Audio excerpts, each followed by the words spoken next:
Olá, compensa para um engenheiro civil fazer uma pós-graduação?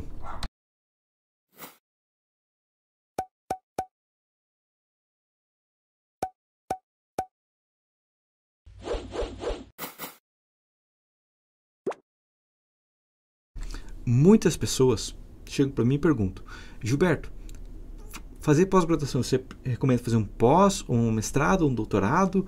Qual instituição você recomenda? Tá? Para responder essa pergunta, primeiro a gente tem que quebrar a pós em dois pedaços, que é o conhecimento que você ganha e o diploma que você ganha, ok? Tá? E a primeira coisa, vamos pensar no diploma. Por quê? Porque no diploma ele vai te dar uma vantagem considerável, por mais que não faça sentido, mas o diploma te dá uma vantagem considerável. Qual que é essa vantagem? A vantagem é a seguinte: se você tem um diploma de uma pós-graduação, de um mestrado e um doutorado, você pode chegar na maioria das faculdades ou universidades, mostrar que tem aquele diploma e conseguir uma vaga para ser professor, mesmo que você não tenha um conhecimento tão adequado, ok? Porque atualmente existe um critério pesado do MEC para que as universidades contratem professores com pós-mestrado e doutorado, ok? Então, as faculdades exigem muito mais um professor que tem um mestrado que um professor que tem um conhecimento. Então, se você está com uma pós-graduação feita, você não sabe quase nada, você consegue ainda assim uma vaga, beleza? Essa é a primeira vantagem. Outra vantagem é que se você tem uma pós-graduação e você trabalha no serviço público, tá? Você consegue também um salário maior, porque existe, não sei, mas é comum um aumento de salário por causa de uma educação mais pesada, entendido? Essa é a primeira questão. Agora, segunda questão, o conhecimento que você adquire nessa graduação. Para a gente falar do conhecimento que adquire na graduação, primeira coisa que a gente tem que entender é: você vai adquirir um conhecimento na graduação? Você fala, com certeza eu vou. Tá, mas o problema é o seguinte: as graduações estão, a maioria das faculdades de graduação estão se adaptando ao que é fornecido de aluno para elas. Por que eu falo isso? Pois já tive vários alunos que chegaram para mim e falaram assim: ó, Gilberto, estou com uma dificuldade no exercício de pós-graduação. Eu abro exercício e é um exercício de estática. Okay? Eu abro exercício, é um exercício de resistência a materiais. É um exercício de concreto armado básico, calcular uma viga, calcular um pilar, coisa assim. Ok? Isso é um problema? Sim, isso é um problema. Por quê? Porque o que acontece na prática é que as pessoas que deveriam ter aprendido uma coisa na graduação não aprendem e vão para uma pós-graduação para sair da pós-graduação entendendo o que deveriam ter entendido na graduação. Ok? Essa que é a questão. Entendido isso aqui, a gente tem uma outra questão também. Tá? Que como que a gente pode saber se essa faculdade que a gente está aprendendo ou que a gente vai pretender fazer esse curso de pós-graduação vai ou não ter um conhecimento além do que é ensinado na graduação? É que entra a questão. As universidades com pós-graduação que conseguem passar mais conhecimento que isso devem necessariamente ter uma pré-seleção dos engenheiros, ok? Tem muito engenheiro formado que infelizmente não sabe o que um engenheiro do sexto semestre deve saber. Infelizmente isso acontece, tá? Para garantir que você tenha um conhecimento adequado, você precisa que na sua turma tenham pessoas com conhecimento adequado, porque em uma turma com várias pessoas, mal ou bem, o professor vai ter que ensinar todas elas, ou vai ter que ensinar e responder dúvidas dos com menor capacidade cognitiva e com menor conhecimento técnico, tá? Então, muitas vezes, e é o padrão que está acontecendo hoje em dia, é o professor chegar na universidade, ele deveria ensinar um conteúdo novo, mas ele tem que voltar, ou até a própria graduação entende que tem que voltar e ensinar de novo o que estava na graduação, ok? Essa é a questão. Agora, a segunda questão: a graduação ou a pós-graduação que você vai fazer está seguindo um método tecnologicamente avançado e inovador de educação? Por quê? Bom, porque na Idade Média, onde surgiram as primeiras universidades, existia um método educativo, ok? O método educativo era o seguinte: você tinha uma pessoa que tinha um livro sobre um assunto, ok? Essa pessoa chegava numa sala com várias outras pessoas com um livro em branco, ela abria o livro e lia o livro em voz alta. Por que ela fazia isso? Porque não existia um xerox, ok? Não existia como uma pessoa pegar um livro e copiar aquele livro em segundos ou imprimir dezenas ou centenas de cópias do mesmo livro. Não existia naquela época. A única maneira de ter um livro novo é escrevendo todo ele. Então, o que era feito é que se você queria aprender, fazer uma graduação no caso, as pessoas iam para uma universidade, tinham vários livros abertos, né, e escreviam tudo que eles iam aprender na faculdade. Ok? Essa que é a questão.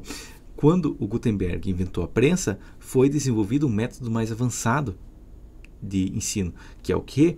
Que ao invés de fazer isso, já que a pessoa conseguia um livro só impresso, a pessoa lia o livro e ia para uma faculdade para tirar dúvidas com o professor. Ok?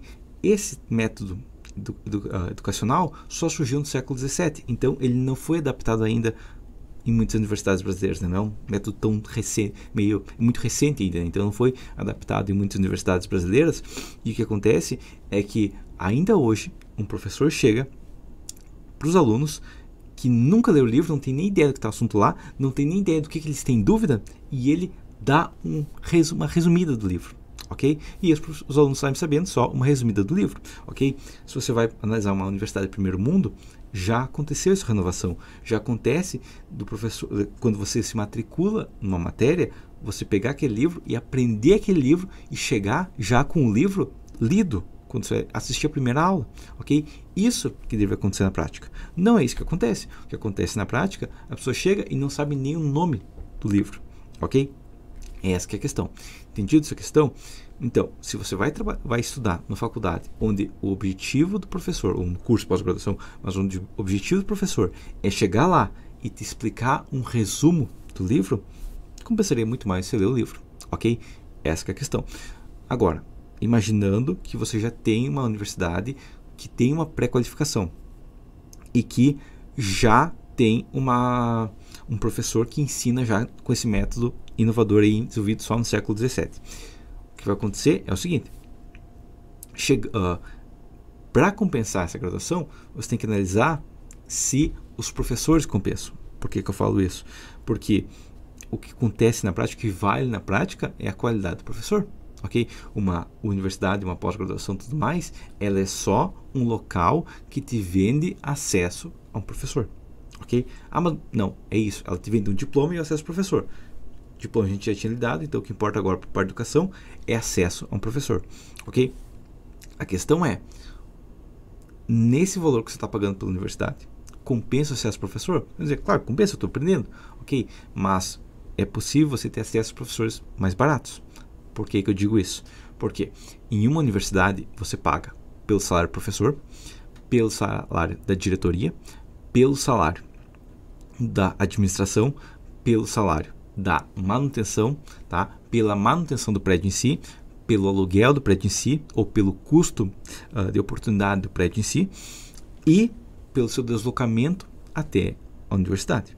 Ok? Você pode dizer que compensa, mas a questão é, esse custo tende a ser um custo considerável, tá? E muitas vezes seria muito mais econômico você cortar o caminho e fazer uma análise direto com um engenheiro, o engenheiro que vai dar aula, ok?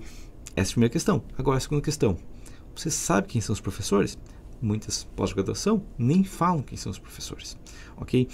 E aí você nem sabe se aquela pessoa conhece mesmo ou não, porque você tem esse risco. Se você entrar numa pós-graduação, você não conhece os professores e não sabe a qualidade acadêmica deles, talvez você esteja pagando para ter uma aula ruim. Pode acontecer, ok? Entendido isso aqui? Se você estiver fazendo uma federal, geralmente compensa mais, porque você não vai estar gastando em si. Tá? Você ainda vai ter o custo de transporte, custo de tempo e tudo mais, mas você não vai ter o custo da mensalidade. Tá? Agora, se você for fazer uma faculdade particular, analisa realmente, uma pós-graduação particular no caso, analisa realmente o custo que eu estou pagando, o valor que eu estou pagando por essa mensalidade.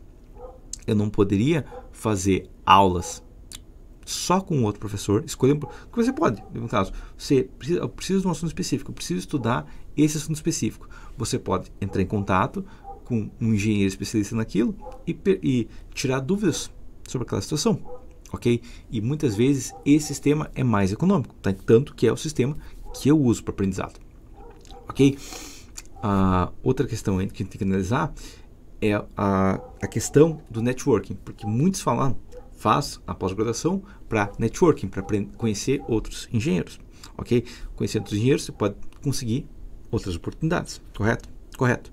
Tá? Mas daí a questão, novamente, compensa todo esse serviço para conhecer novos engenheiros? Porque eu consigo fazer networking sem essa maneira, tá? Eu consigo fazer networking conversando com outros engenheiros pela internet, por exemplo, tá? Eu consigo network conversando com outros engenheiros pessoalmente. Não preciso necessariamente entrar numa instituição de ensino para fazer network com outros engenheiros, tá? Então são 3 coisas que você tem que pensar se você realmente precisa do diploma, se você realmente precisa desse método de conhecimento, tá? Se ele é adequado, né? Se você vai aprender realmente mais do que você aprenderia por fora com esse método de conhecimento, e se o network que você vai ter lá vai ser tão essencial assim, tá? Se a resposta for sim nos 3 casos, beleza, você pode fazer uma pós-graduação. Daí você vai me perguntar: Gilberto, você já fez pós-graduação? Não, eu me formei na graduação e nunca mais entrei numa graduação, ok? Nunca mais entrei num outro curso dentro de uma universidade, tá? Você nunca mais estudou? Aí que entra a questão. Você pode estudar fora da graduação, e foi o que eu fiz, tá? Eu leio diariamente, eu estudo diariamente, não tem um dia que eu não gasto um tempo para aprender alguma coisa nova na engenharia ou para revisar alguma coisa da engenharia, ok? Se eu tenho alguma pessoa, eu tenho dificuldade numa obra, já teve vezes que eu fiz horas e horas, 10 horas de consultoria para fazer uma obra, normal, tá? Eu preferi normal, para entregar uma obra de qualidade, eu fiz 10 horas de consultoria. 10 horas de consultoria custaram o quê? Custaram de uns 3 meses de mensalidade que custaria de uma pós-graduação. Tá? E uma pós-graduação provavelmente não me ensinaria exatamente o que eu precisava daquele local, não no mesmo tempo e não com a mesma qualidade, ok? Outra coisa, eu compro livros diretamente de engenharia, e livros de engenharia, por um preço de uma mensalidade de uma pós-graduação, você consegue comprar vários. Ah, não, mas mesmo um curso, porque um curso, tecnicamente, né, hoje em dia, um curso é só um livro em áudio e vídeo, ok? Um curso é só um livro em áudio e vídeo, ok? A questão é, um curso de engenharia também. Um curso de engenharia vai custar o quê? Menos que uma mensalidade de uma faculdade. Tá, tem cursos mais caros, ok? Tem o curso do Lucas Ramirez, que é um curso excelente, que eu divulgo toda vez que ele libera o curso, que ainda assim ele vai custar 2, 3 mensalidades, 3, 4 mensalidades, quem sabe, de uma pós-graduação. E ensina muito mais que 3 ou 4 mensalidades em uma pós-graduação. Essa que é a questão, entendido? Então, sabendo isso aqui tudo sobre pós-graduação, o que eu recomendo é testa as outras alternativas primeiro, tá? Você quer fazer? Beleza, mas testa as outras alternativas primeiro para você ter as outras alternativas mais econômicas, saber se elas funcionam ou não, ok? E analisa, se você já está na pós-graduação, qual que é o sistema que você está aprendendo, se você realmente está aprendendo com esse sistema e se realmente esse sistema que você está aprendendo compensa, e se você é um professor de pós-graduação, analise o sistema que você está ensinando, porque o sistema que você deve estar ensinando é chegar na faculdade, chegar na aula e explicar ou dar uma revisada para os alunos do que eles já conheciam e não ensinar o que eles não têm nem ideia, beleza? Mas por enquanto isso é isso. Até a próxima.